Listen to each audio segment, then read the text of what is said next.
Lo que hacía este sujeto es, cuando iban al hotel, era aprovechar un instante en que se distraía la víctima para mezclar algún tipo de droga en su cerveza, en su trago, dárselo y provocar que se quedaran dormidos. El tipo, una vez que los drogaba, abusaba sexualmente de ellos, los agredía, les robaba todo lo que podía, dinero, cartera, relojes, alhajas, celulares, todo lo que podía, incluso algo de su ropa, y escapaba del hotel. Reciben un aviso de que había balazos en el conjunto residencial donde vivía Marco Eben. Por supuesto no estaban seguros de qué era, pero sabían que había un tiroteo y se apresuraron para llegar. Cuando llegan, la sorpresa es que la persona a la que ellos iban a detener la acababan de matar. Marco Eben estaba muerto en el estacionamiento de este conjunto residencial, a solo unos pasos de su camioneta. Hola, ¿cómo están? Bienvenidos a mi podcast Sin Ley. Yo soy C4 Jiménez y aquí les voy a contar estas historias de la policía que tal vez han visto en mi Twitter, que tal vez han visto en mis redes sociales, pero aquí ya saben, les voy a contar más detalles, más historias, cómo me enteré, cómo me contaron, cómo lo fui investigando y cómo lo daremos a conocer. Quédense, este capítulo les va a encantar, se los prometo. Yo soy C4 Jiménez y esto es Sin Ley. Es un violador que ubicaba a sus víctimas en aplicaciones telefónicas. Un tipo que buscaba a jóvenes en Grindr, que les pedía verse, que les daba regalos, que al final los drogaba, abusaba de ellos y los atracaba.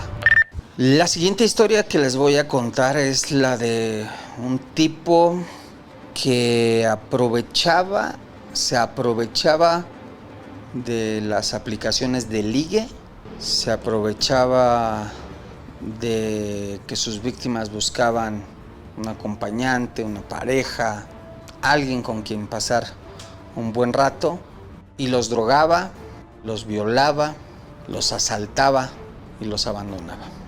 Lo llamé en su momento el violador de Grindr y así se le quedó.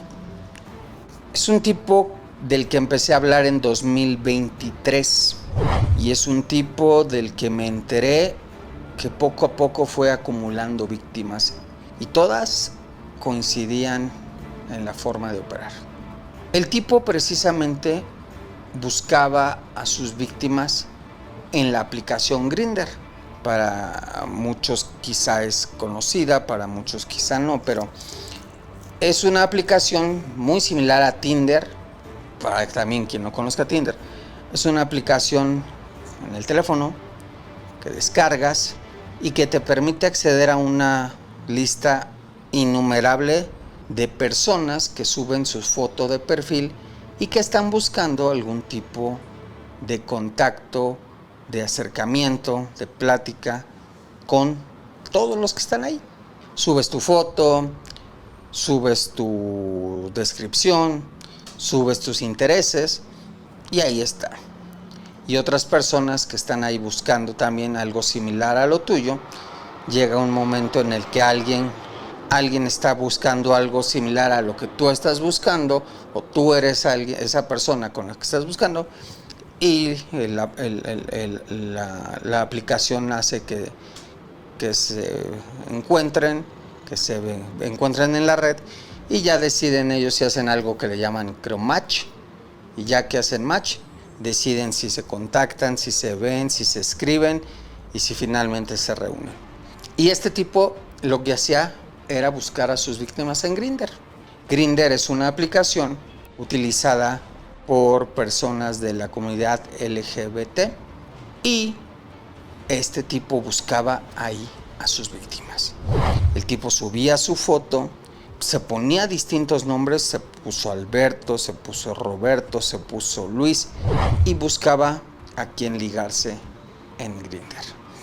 Según lo que cuentan las víctimas, es que se contactaban, se ponían de acuerdo, se contactaban, eran chavos, siempre chavos de menos de 25 años de edad, 30 así exagerándole, y lo que él les proponía era reunirse ir a algún bar, tomar algo, al cenar, algunos tragos, alitas, boneless, ir a algún lugar a pasar un rato tomando. Y la propuesta siguiente siempre era ir a un hotel.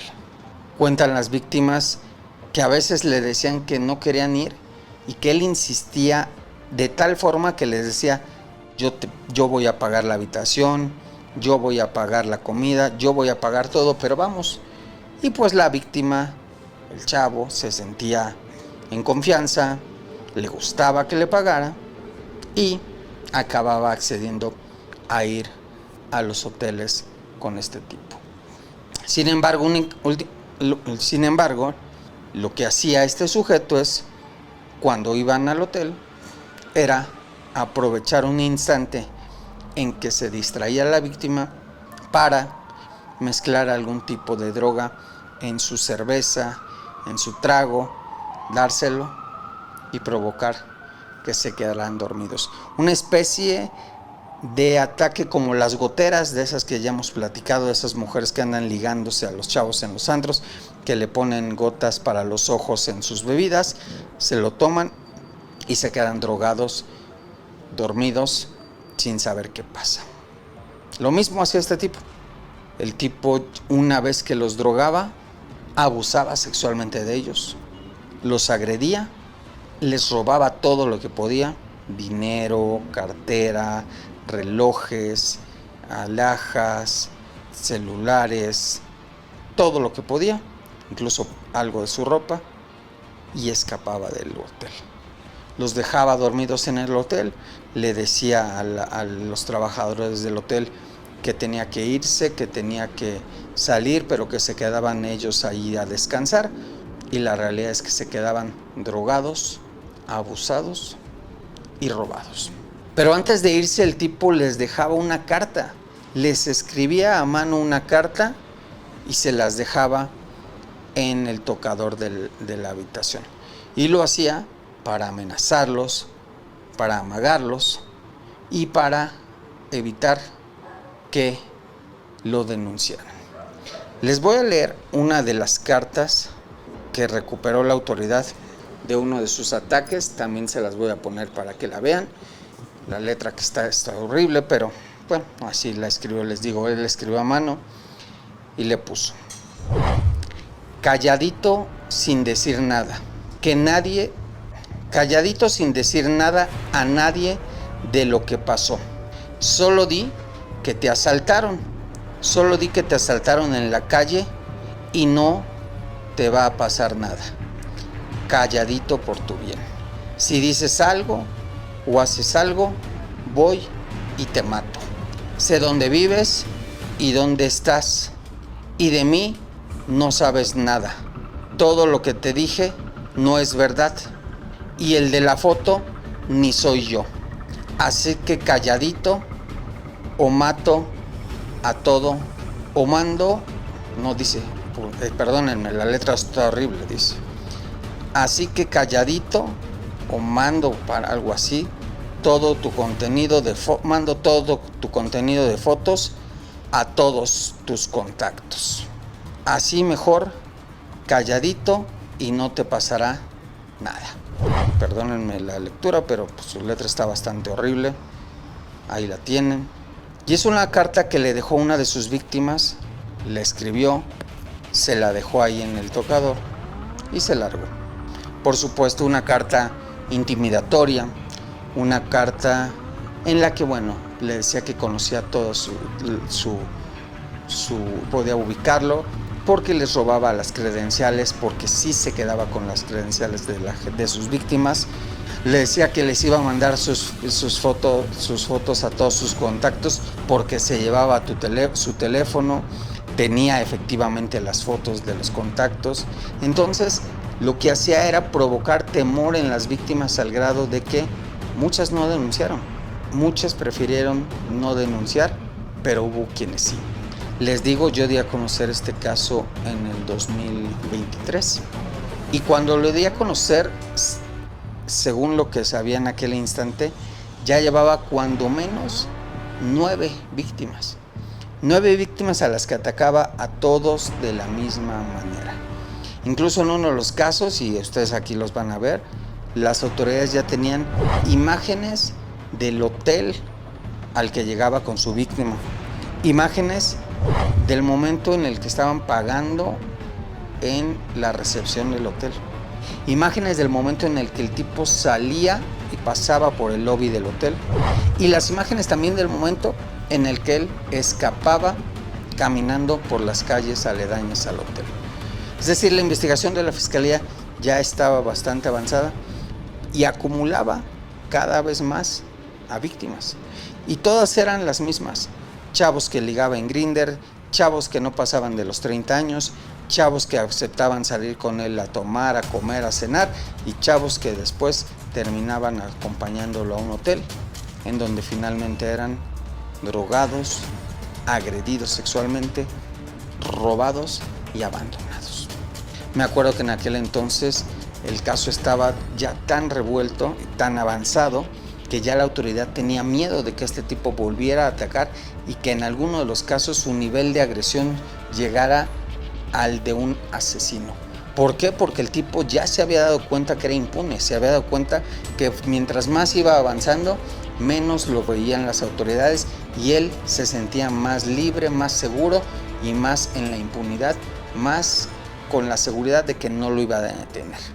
La fiscalía ya estaba preocupada, la policía de investigación ya estaba preocupada y lo que hicimos fue dar a conocer la fotografía que este tipo estaba usando para su cuenta de Grindr. Y la dimos a conocer porque sí era el mismo, según lo que lo decían las víctimas, aunque en la carta les escribía el de la foto ni soy yo, lo que decían las víctimas es que sí era efectivamente él. Se veía un poco más cachetón porque estaba tomada desde abajo, el pelo se le veía un poco menos, pero era exactamente el mismo tipo. Les digo, en aquel entonces ya llevaba unos 8, 9, 10 casos, algo así, y la fiscalía ya tenía preocupación de que pudiera incluso en algún momento llegar a asesinar a alguna de sus víctimas, porque lo hemos visto, las goteras ponen estos químicos en las bebidas y muchas veces terminan en drogado y robado, pero hemos visto muchas cómo sobrepasa la cantidad de sustancia y mata a las víctimas. Y la fiscalía ya tenía miedo de que pudiera matar en algún tipo de momento a alguno de los chavos. Lo que hacemos es dar a conocer la fotografía de este tipo y la fiscalía consigue ya una orden de aprehensión. El trabajo de investigación les permitió incluso saber a los agentes que el tipo no era de Ciudad de México, que el tipo venía de Hidalgo a la Ciudad de México a buscar a sus víctimas, que vivía en Hidalgo y que venía después de ligar, después de contactar, después de tener ya a su víctima en el acecho y en la mira para atacarla. Se acordaba reunirse aquí en la ciudad, en algún bar en Zona Rosa, en algún bar en La Roma, en algún bar cerca de Polanco, y una vez que acordaba, venía a la ciudad, los agredía, los asaltaba y escapaba de nueva cuenta hacia Hidalgo.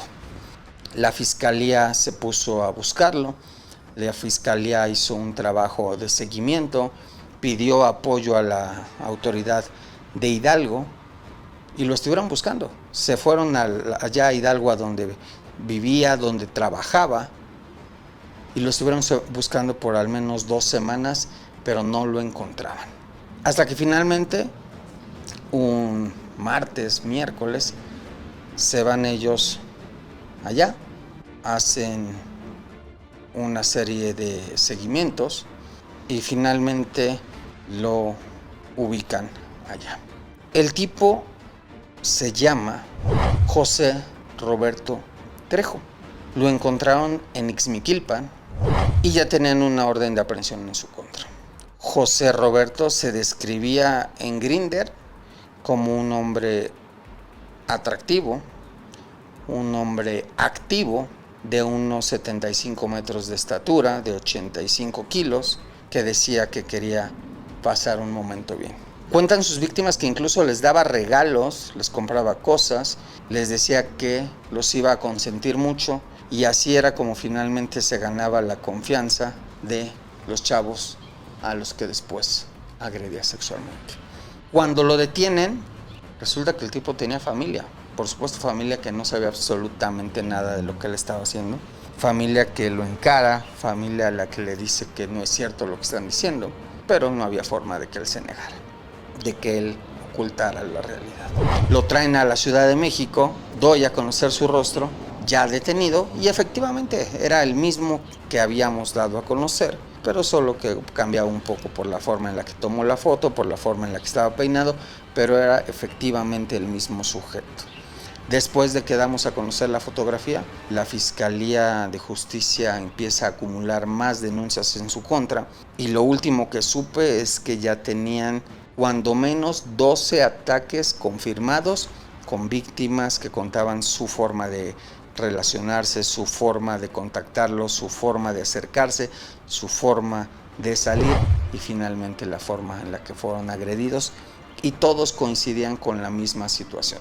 Los contactó por Grindr, los invitó a tomar, a cenar algo, les regalaba algo, los consentía, les pedía que fueran a un hotel y en el hotel finalmente los agredía sexualmente. Hasta el momento, les digo, tengo entendido que fueron 12 los casos. El tipo actualmente está preso en un penal de la ciudad. Las víctimas empezaron a compartir la fotografía y la gente empezó a contar que efectivamente lo habían visto, que efectivamente sabían cómo operaba, pero que muchas de las víctimas preferían quedarse calladas por pena, por miedo o por alguna otra situación. Hoy, por fortuna, el violador de Grindr está preso. Y hay algo que tiene que tener mucho cuidado toda la gente que usa Grindr, Tinder, Facebook, Instagram, todas las aplicaciones con las que la pueden conocer y reunirse con gente. Tienen que tener mucho cuidado. En este caso, lo más que pasaba era un abuso sexual. Y digo lo más porque hay otros casos en los que las víctimas no lo cuentan. Víctimas que acaban muertas, víctimas que acaban asesinadas por el tipo al que conocieron en redes sociales. Conocer a una persona por redes sociales es muy complicado, hay que tener mucha seguridad, hay que tener mucho cuidado porque uno no sabe quién está del otro lado de la red. En este caso era un tipo que se presumía buena persona, se presumía atractivo, incluso ya cuando lo conocían se veía buena persona y además él envolvía tanto que regalaba cosas y que la gente se sentía atraída por él, los chavos se sentían atraídos por él y acababan cayendo en su plan hasta que terminaban siendo sus víctimas. Hoy por fortuna les digo, este tipo está en la cárcel y esperemos que el violador de Grindr no se quede sin ley. Es la historia de un traficante de nivel internacional. Estuvo en Rusia, estuvo en Dubái, estuvo en Italia, estuvo en Roma, estuvo en Estados Unidos. Se escondió en México, hizo creer que lo habían matado y finalmente lo asesinaron. Vamos a platicar de un narcotraficante, la historia de un narcotraficante de talla internacional.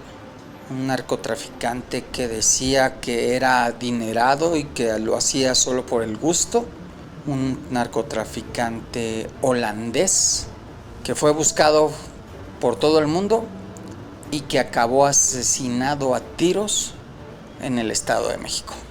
Este tipo se llamaba Marco Eben, un tipo de 30 y tantos años de edad, tipo que ya les digo nació en Países Bajos, un tipo que desde su papá ya era criminal, su papá era traficante y que estuvo él detenido en Estados Unidos, estuvo él detenido y condenado a pasar algunos años en prisión, que después escapó y que después de que escapó se supo que estuvo viviendo en Rusia, estuvo viviendo en Dubái, estuvo viviendo en Italia, estuvo viviendo en Roma y finalmente acabó en Sinaloa. Un tipo que hablaba 3 idiomas, me parece.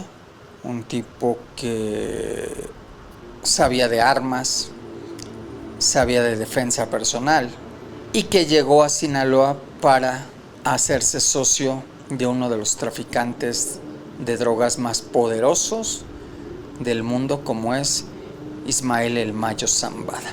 Marco Eben estaba aquí en México, escondido, ya les digo, allá en Culiacán. La Europol tenía una orden de aprehensión contra él, tenía una orden de arresto internacional. Y les digo, lo estuvieron buscando en distintos países del mundo y no lo encontraban.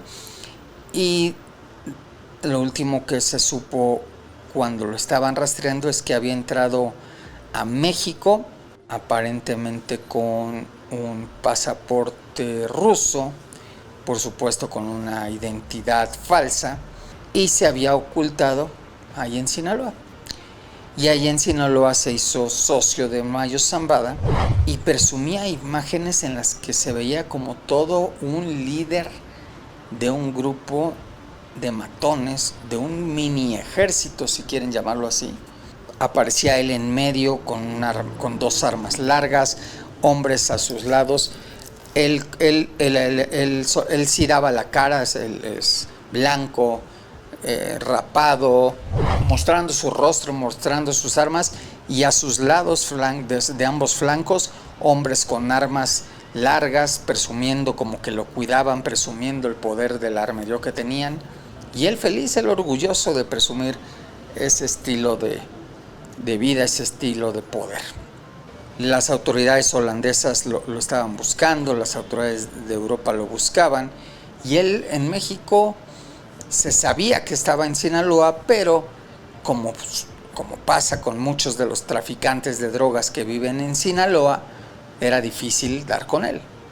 Se sabe en Sinaloa que están ahí, se sabe que andan ahí, se sabe que viven, que conviven, que se transportan, que se trasladan, que desayunan, que andan en los gimnasios, que andan en los centros comerciales, pero no los detiene la autoridad, no logra ubicarlos la autoridad y nadie los delata. Marco Eben se hizo novio de una mujer sinaloense, una joven, creo que 14 o 15 años más joven que él, vivía con él allá en Sinaloa, y él andaba ahí con los mayos, con la mayiza. Ustedes ya saben bien la historia de lo que ha pasado en Sinaloa, del rompimiento en que hubo entre el Mayo Zambada y la gente del Chapo Guzmán, y por supuesto después de que eran los grandes socios, los mayos y los chapos, este enfrentamiento que vino a romper toda liga con el secuestro del Mayo Zambada, la entrega por parte de uno de los hijos del Chapo al gobierno de Estados Unidos del Mayo Zambada, y esta guerra interna que surgió en Sinaloa. Y a partir de eso se sabe o se difundió que a Marco Eben lo habían matado en Sinaloa. Se difundió la historia de que en un enfrentamiento lo habían asesinado, e incluso se difundieron fotografías de los chalecos blindados que supuestamente tenía Marco Eben al momento de su asesinato. Un chaleco que tenía de un lado la bandera de los Países Bajos y del otro lado tenía un sombrero que se ponían quienes apoyaban al Mayo Zambada, el sombrero que era característico de quienes apoyaban a la mayiza, un sombrero como los que acostumbraba a usar el Mayo Zambada. Se dio a conocer, se dijo que lo habían asesinado, incluso hubo noticias de que lo habían matado, se publicaron notas de que lo habían matado, incluso hubo esquelas de gente de Holanda que lamentaba la muerte de Marco Eben, hubo comunicaciones de distintas personas dando el pésame, hubo notas publicadas en distintos medios internacionales de que había fallecido. Todos lo daban por muerto, todos daban por muerto a Marco Eben, pero la realidad es que el hombre estaba vivo. Estaba vivo y estaba buscando ocultarse, ya no solo de las autoridades, sino también de sus enemigos que antes fueron sus amigos criminales, la gente de Sinaloa. Marco Eben escapa de Sinaloa, escapa de allá de Culiacán y busca refugiarse en algún lugar en México y llega a la zona de Atizapán. una zona residencial, una zona en donde pasar desapercibido, una zona en donde buscaba pasar como cualquier otro, y llega al Rancho San Juan. El Rancho San Juan, un conjunto residencial, un conjunto de departamentos donde vive gente adinerada, donde vive gente que poco se conoce entre vecinos, porque de pronto ves a uno que es empresario, a otro que es dueño de algún comercio, a uno que es directivo de alguna empresa, algunos que traen choferes, otros que traen escoltas, otros que traen camionetas blindadas, otros que traen equipo de seguridad. Entonces no es tan extraño ver a gente en autos de lujo, en vehículos de lujo y con escoltas. Y así se manejaba Marco Even. Marco Even tenía 2 camionetas, una camioneta Porsche Cayenne blindada y una camioneta Escalade también blindada.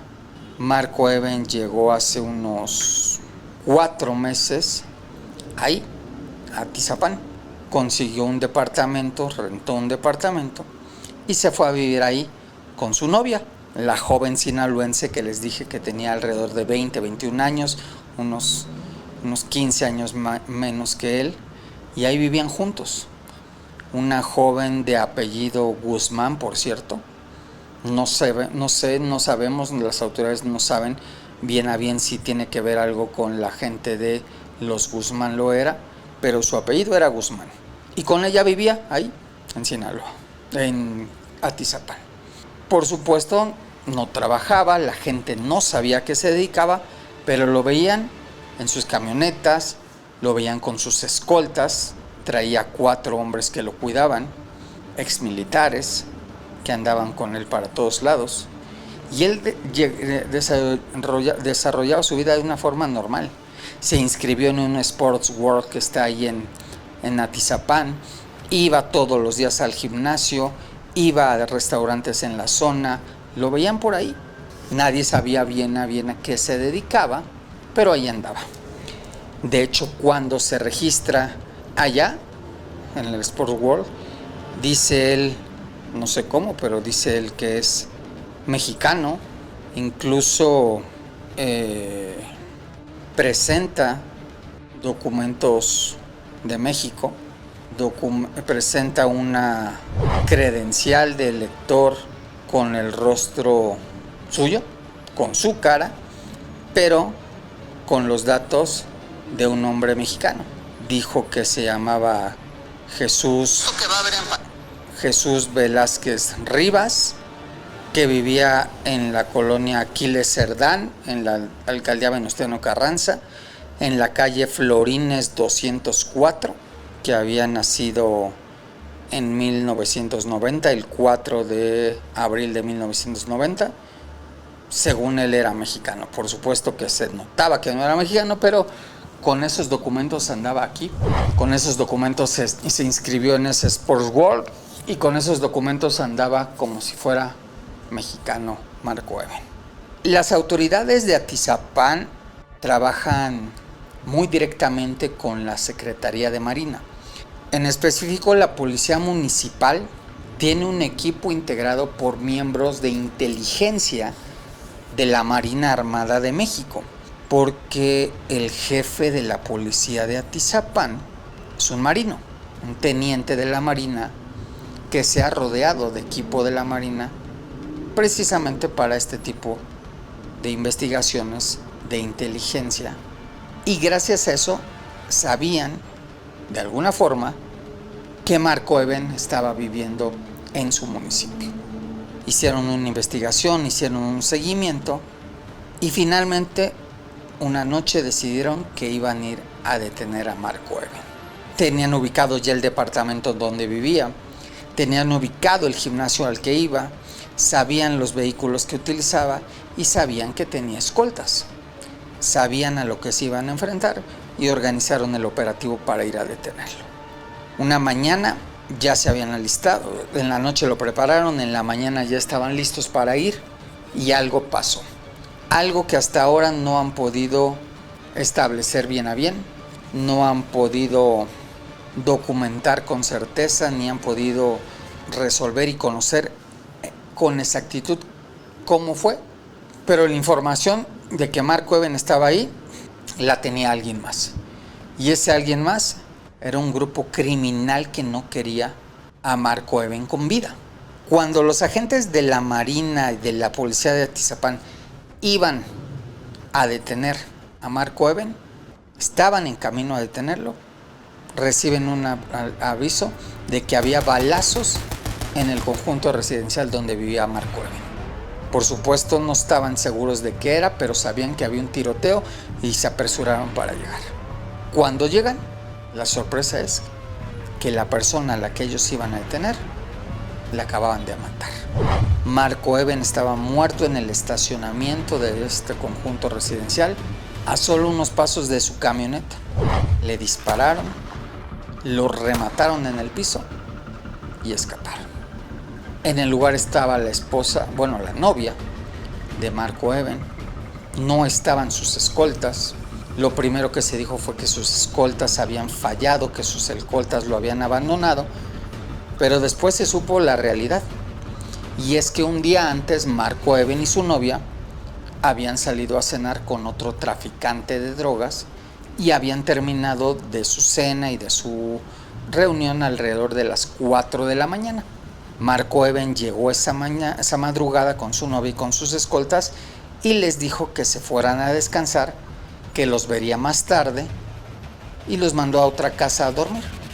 Una casa que rentaban por Airbnb. Estaban durmiendo ahí muy cerca del lugar donde él se quedaba, pero él se quedó sin su equipo de escoltas.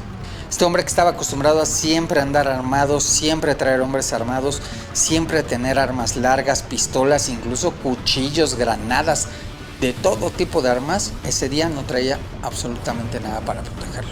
Y no lo traía porque iba a ir, cuando lo atacaron, él iba a ir al gimnasio, al Sports World que les platiqué, para allá iba. Entonces el tipo no traía ningún arma. Todas sus armas las había dejado en su departamento, en el mismo en el que estaba su novia.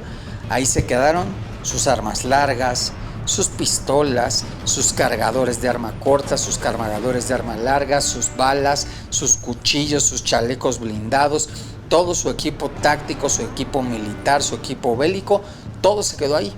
Él salió porque iba a ir al gimnasio a entrenar.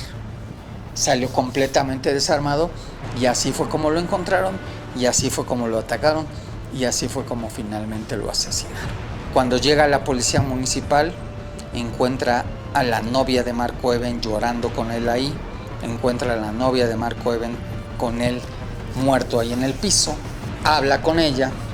Los agentes entran al departamento y encuentran todo lo que ya les platiqué: armas, equipo táctico, equipo militar, chalecos, cargadores, cartuchos, documentos, $1,000,000 en efectivo, las llaves de sus camionetas y documentos, entre ellos una credencial de la DEA que según lo acreditaba como agente antidrogas internacional, agente de la Fuerza Especial Antidrogas, que por supuesto se sabe y después se supo y se comprobó que era una credencial falsa, porque incluso tenía el nombre que ya les había dado, el nombre de Marco Eben, pero no el real, sino el mexicano que ponía él. Las autoridades interrogan a la chava, les confiesa a ella quién era este tipo, y van a buscar a los escoltas, y los escoltas estaban en la casa donde los mandaron a descansar. Ellos dicen que no sabían qué pasó, que a ellos los había mandado a descansar su jefe y que ellos estaban descansando como habían acordado. Resulta que los escoltas eran exmilitares, exmiembros de la Marina, de Guerrero y de Sinaloa, y actualmente estaban asignados a su vigilancia.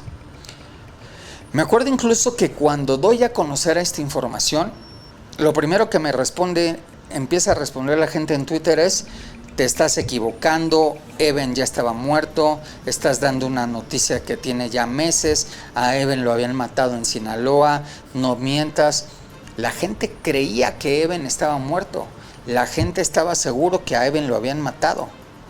La realidad es que Eben estaba vivo y seguía delinquiendo y seguía oculto sin que las autoridades lo hubieran ubicado. Lo que sospecha la Marina, la Municipal, la Fiscalía del Estado de México, que es la que investiga el caso, es que alguien traicionó a Eben.